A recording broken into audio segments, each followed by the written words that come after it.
today with the RIVERTREE Academy Interdisciplinary Project presentations. We are Team 9, and I'm Bradley Morales. I'm from Waco. I'm Rajat Gupta. I'm the construction manager for the project, and I'm from India. Hi, y'all. I'm Kelly Winlet. I'm from Austin, and I'm the architect, one of them. Hi, I'm Mitchell Hasler. I'm from United Kingdom, and I'm in the construction management program. And I'm also the land developer. So, unfortunately, Libby is not able to meet with us today, but we'll continue. Okay, so in looking at RIVERTREE Academy, we look at the development concept, and it's a boarding school, Christian-based boarding school that's aimed at helping the underprivileged children in Como, grades 6 through 12. So when we look at the need, we look at the demographics here. As you can see, Como is suffering from issues such as high poverty, low education, and with that usually brings high crime rates. So the concept, like I said, is this educational system that we want to help implement and foster growth so the children in Como can and eventually go out and have a better future. And we're going to reinforce the motto, learn well, love well, work well, and play well. Lead well. So when we were designing the site, we thought of who the Como student would be, and we wanted to create a space that had a campus atmosphere. So we spread it out, and we did that because we wanted to help foster independence and prepare them for college life. So the very first building, is the barn. We planned this building to be the central hub, the main building, the common gathering space. And so to help it stand out, we clad it in bright red siding, which is not the white limestone that every other building is. So it's bright and very present. And this building will host meetings and meals and, most importantly, graduation. So next is the school. And the school we took the most artistic license with because we wanted to create a forward-looking space that fostered learning and creativity. We wanted the students to be here and to want to learn, want to grow, and want to go to college. And the building is actually surrounding a courtyard that can be used for science and horticulture activities as well as just being social. So for the student dorms, we wanted to create a very traditional space, and it's clad completely in limestone to give permanence and stability. And we organized all of the dorms in such a way that it was a community or neighborhood of students to help support each other and to be there for when they need help. So next is the chapel, which is right here. So the chapel, we merged both styles, traditional and more modern. We have a very traditional front that hides the glass curtain wall we have behind the altar that frames the landscape, frames the pond. It brings in a lot of natural light because we wanted to help promote fellowship and faith in this building. And lastly, is the teacher's home. A teacher's job is never done. And with that in mind, we created the community far away enough from the other buildings for privacy and for family time with their own families. However, they're close enough that mentoring or tutoring is not very far away. Okay, and so with that, we're going to the video that we're going to use. Howdy, we are Team 9 from Texas A&M University. It's a short video to show the project delivery of Professor Geoffrey Booth at RIVERTREE Academy. The site is located northeast of Fort Worth, Texas, and the site compound is identified by the surrounding red square. We've decided to utilize the existing parking facilities located behind the existing clubhouse structure, and the material and equipment compound will also be in this facility. Entrance to the site can be obtained from Enon Avenue coming from Interstate 35 West, or from Anglin Drive down to Timberview Drive coming from Interstate 20. This will allow good access for deliveries and visitors. Phase 1 will begin on the 1st of September 2015 and shall run for 2 years, taking construction to the 1st of September 2017. Within this initial phase, we will construct the entirety of the school, which will be broken down into 2 phases, 4-number student dorms, 3-number teachers' houses, and the barn.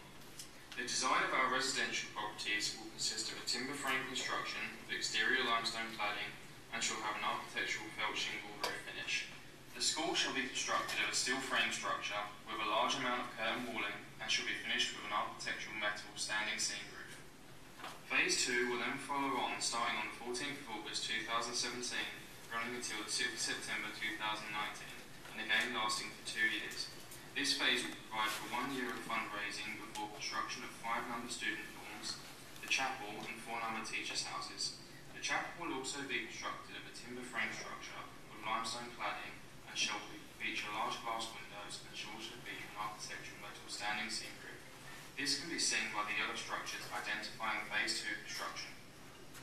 So these are just a few renderings from the different buildings. Phase 3 will then start on the 9th of September 2019, running until the 10th of November 2020. 2021 and should again last for 2 years, incorporating 1 year of fundraising at the start.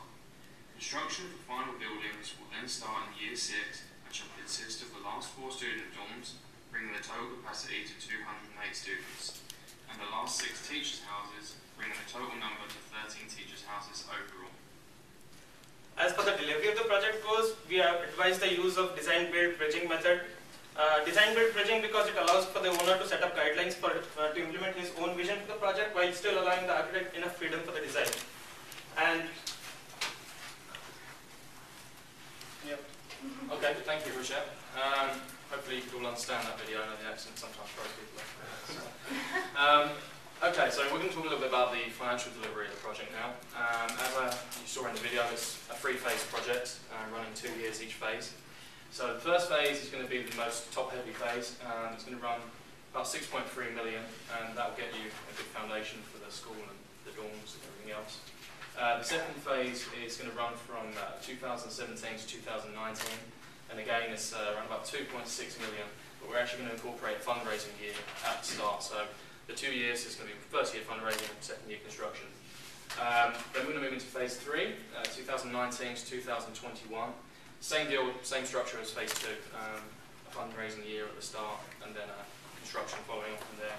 And that's going to bring in $2.4 million in building costs on that phase. That brings us to a grand total building cost for about 11.2 million overall. So to further financials, what we've done here is we've broken it down between phases 1, 2, and 3 and put it into total development costs, so everything from land, entitlement, consultants, all the way down to your contingencies and anything miscellaneous. In phase 1, we have about $10.3 million that we're putting in. Now it is front-end heavy, but we'll explain later exactly why. Phase 2 is $4.1 million, and phase 3 is about $3.8 million, and that gives us a project total of $18.3 million approximately. Okay, so now that we have this, in order to get all this and actually activate it, we need to market and promote it, but how are we going to do that? We plan on exciting people in Como and surrounding areas with the curriculum, showing them that we can foster growth in these children, and eventually, also reinforcing the focusing on Christian beliefs. So, in terms of facilities management, what we want to do, what we have right here is we have it broken down in phases, and we're ranging from about $530,000 to about $970,000 by the end of the 3rd phase. And so this just breaks it down on the cumulative square feet that you're adding and different operating costs that will come associated with that. So in terms of value, we look at social, cultural, economic, environmental, and sensory. So for social, cultural, the main thing to take away from this is that this is going to have the ability to bridge the gap between the wealthy that have the ability to help and are willing to donate, and the underprivileged children in Como that really need that help. We're going to create this new iconic school for them, and we're going to promote the Christian beliefs. We're going to provide spiritual enrichment, and eventually give them really good role models to look after, and eventually strive to be one day. So in terms of economic value, what we're going to do is we're going to increase the property values. That's an obvious. But we're also going to increase the earning power of these children by giving them a higher education, and then hopefully in turn that'll create the higher tax base and lower the tax burden that they have. So in terms of environmental value, what we're doing is revitalizing the old golf course and promoting this idea of farm to table with sustainability. So hopefully that will go and pass on for future generations, because that's the way that the world is going nowadays with sustainability. So in terms of sensory, what we want to do is have them plant produce, and eventually through the touch sense, by planting that, they'll eventually go out and be able to satisfy all their other senses. So taste, smell, sound, and sight. Okay, so in terms of land, we have run into constraints, but there are opportunities, so don't let that fear you. We have multiple easements. We do have a few ingress points, not many. A majority of it is in the floodplain, but we can still work with that. There's also not much infrastructure for wet utilities, but like I said, we can work with all that. For opportunities, we have a large parcel that allows for multiple uses. It's in the Fort Worth ETJ, and the land is debt-free, and there are good environmental slopes on it, and we cannot find any environmental issues. So in terms of labor, well, now that you have all this, how are you going to, or who is going to be involved in getting this implemented? You're going to need a design development team that's dedicated and willing to put in this extra time and money, and eventually you'll need this team to be adaptable and have the ability to come up with solutions based on certain circumstances.